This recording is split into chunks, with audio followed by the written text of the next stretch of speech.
Good evening, Albert, track fans, and we're back for track 51, Aston Martin making a return. Let's go, race on, R2 into Gambon R1, down the lane change, round Bacharach and into the U-bend, which comes out through Bentley, up top corner. That's what we don't have. Before, we never had a hill, now we've got an uphill. Right, let's get back in the game. Okay, round Bacharach, up to the U-bend. Coming out through Bentley, powering through Hammerhead, long straight down the back, loving it into Chicago, and round two R2 drift corners. So,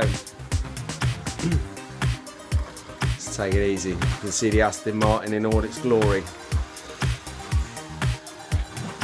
Not doing a lane change tonight, Albert, track fans. We're just simply having an evening cruise. That's right, this is recorded in the evening today. It's been a really long day. But track fans are back on the track, which is all that matters. Bit of release. Right, last lap, track fans. Let's try and speed it up. Yeah, a bit of speed in the game.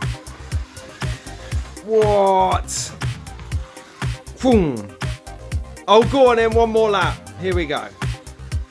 Let's burn some rubber.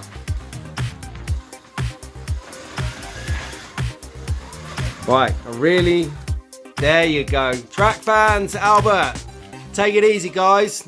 Have a good one. Track fans!